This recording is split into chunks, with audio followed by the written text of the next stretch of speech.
ኢትዮጵያ ለሺህ ዘመናት ያስተዳደረችውን በባለቤትነት የያዘችውን ለራሷም ለከባቢውም መጠቀሚያ ያኖረችውን ቀይ ባህር ያልተመረጠ መንግስት ያልተወያየ መንግስት በሸፍጥ ኢትዮጵያን የጂኦግራፊ እስረኛ እንዲያደርግ ያደረገበት ዋናው ምክንያት በውስጥ ያለን ስንፍና እንጂ የኢትዮጵያን መሻትና ጥቅም ማስቆም የሚችል ኃይል ስለነበረ ስላለ ስለሚኖር አይደለም።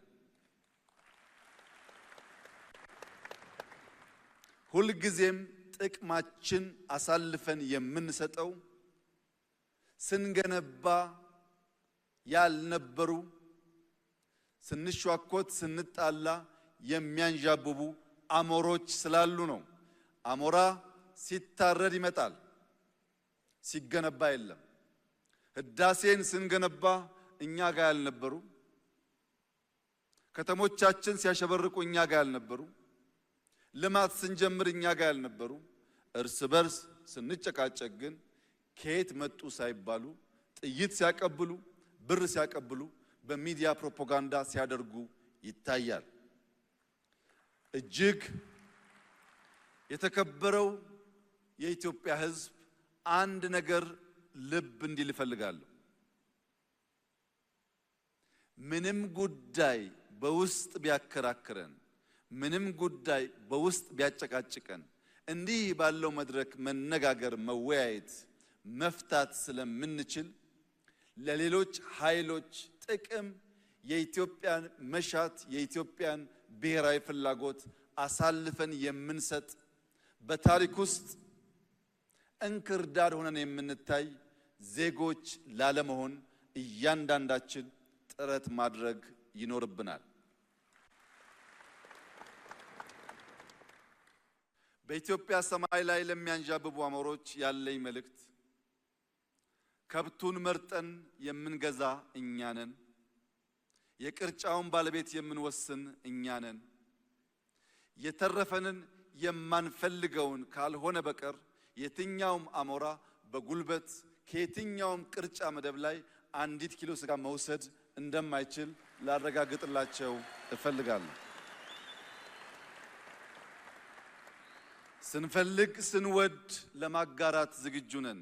ከፍቃዳችን ውጭ ግን ለሺህ ዓመታት የኖረች የጸናች ኢትዮጵያ በቀላሉ በማይበጠስ ክር በማይበጠስ ገመድ የተሰናሰለች ኢትዮጵያ አሁን ባለው ፕሮፓጋንዳ ትዘናጋለች፣ ጥቅሟን አሳልፋ ትሰጣለች ብሎ መገመት ከንቱ ምኞት ስለሆነ ከወዲሁ የኛን ታሪክ በትክክለኛው መንገድ አገላብጣችሁና አውቃችሁ ቀልባችሁን በመመለስ ለጋራ ጥቅም በጋራ እንድንሰራ ጥሪዬን ላቀርብላችሁ ፈልጋለሁ። በዚህ ሁሉ መከራ ውስጥ ታዲያ ኢትዮጵያ እንዴት ጸናች?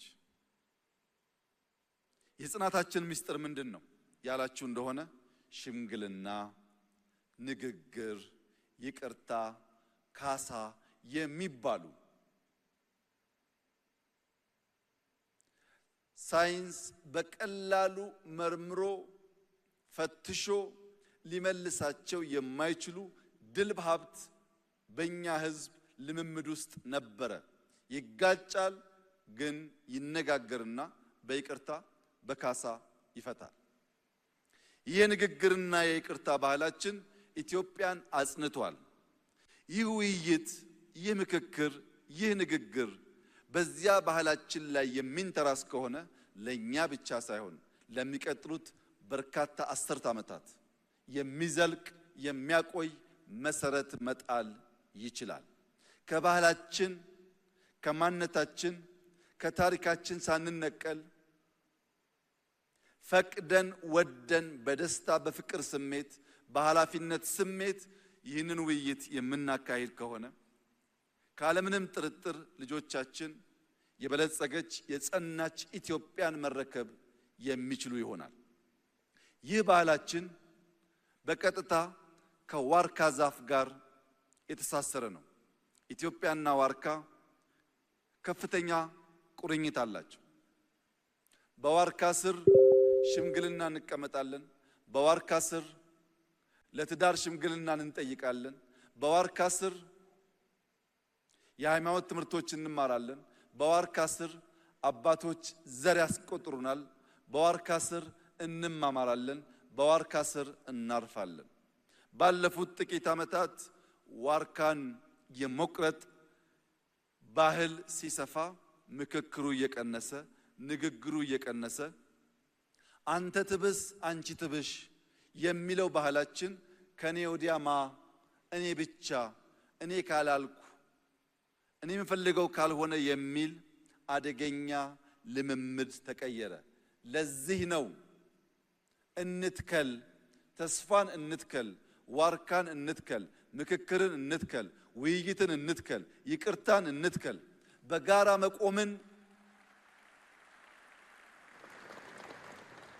በጋራ መቆምን እናጽና። በዚያ ብቻ ነው ሁላችን ተጠቃሚ፣ ሁላችን አሸናፊ የምንሆነው። የኦሮሞ አባቶች ተርቱ አፋን ጋሪ አፈጋሪ ጫላ ይላሉ። መልካም ንግግር ከመልካም አልጋ የተሻለ ያሳርፋል ማለት ነው። ሰው በውስጡ ነገር ካለው ምንም አልጋው ያማረ ቢሆን ይገላበጣል እንጂ አይተኛም። ውስጡ ያረፈ ሰው ግን መደብ ላይም ቢሆን ድንጋይ ተንተርሶ መተኛት ይችላል። ውስጣችን ሰላም እንዲሆን መልካም እንቅልፍ እንድንተኛ ለሰፈሬ እኔ ወገኔ ለምለው ለኔ ከባቢ ብላችሁ ሳይሆን ለኢትዮጵያ ብላችሁ እንድትመክሩ በታላቅ ትህትና አደራ ልላችሁ ፈልጋለሁ። ለዛሬ አትምከሩ፣ ለነገ ምከሩ። ለናንተ አትምከሩ፣ ለልጆቻችሁ ምከሩ። አሁን የምንመካከረው ስለ ትናንትናው አይደለም። የትናንትናን ችግር ፈተን ለነገ መልካም መሰረት ለማኖር ነውና እያንዳንዱ ተወያይ እያንዳንዱ ተወካይ ልጆቹን እያሰበ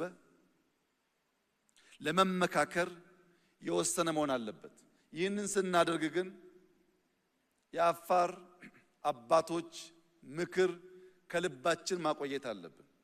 አፋሮች አንድ ቦታ ተቀምጠህ አንድ ቦታ ሆነ በዚያኛው ወገን ያለውን ችግር ልትረዳ አትችልምና ተነስ፣ ሂድ፣ ያኛው ወገን ምን እንደሚያስብ ምን ጥያቄ እንዳለው አድምጥ። ሳትሄድ ሳታደምጥ ሳትጠይቅ የወል የሆነ የጋራ የሆነ መፍትሄ ልታመጣ አትችልም ይላሉ። ሶማሌዎች ጥያቄ አላቸው፣ አፋሮች አድምጧቸው። ትግራዮች ጥያቄ አሏቸው፣ ወላይታዎች ሲዳማዎች አድምጧቸው። ዳሰነች አሌ ጥያቄ ያለው ኦሮሞዎች አማሮች አድምጧቸው። በተለይ ኦሮሞዎችና አማሮች ዳሰነችን ኮንሶን አሌን ካላደመጣችሁ ኢትዮጵያን ልታጸኑ አትችሉም። ምንም ጥርጥር የለውም። በቁጥር ትላልቅ ህዝቦች ናችሁ። ትናንሾቹን ካላከበራችሁ፣ ትናንሾቹን ካላደመጣችሁ፣ በቁጥር ብቻ የኛ ፍላጎት ይሁን ካላችሁ ይህ ውይይት አይሳካም። ይህ ውይይት የሚሳካው አሌ ጥያቄ ሲጠይቅ ጋሞ የማይጎዳ ከሆነ ያ ጥያቄ የማይጎዳው ከሆነ አሌም መቀበል አለበት። አሌ ጥያቄ ሲጠይቅ ጥያቄው ጎፋን የሚጎዳ ከሆነ ግን አሌ ጥያቄውን መሳብ አለበት። ማንም ሳይጎዳ በጋራ መጠቀም የምንችልባቸውን ጉዳዮች አንስተን ለኔ ሳይሆን ለኛ፣ ለሰፈሬ ሳይሆን ለኢትዮጵያ ማለት ከቻል ይህ ምክክር ፍሬያማ ይሆናል።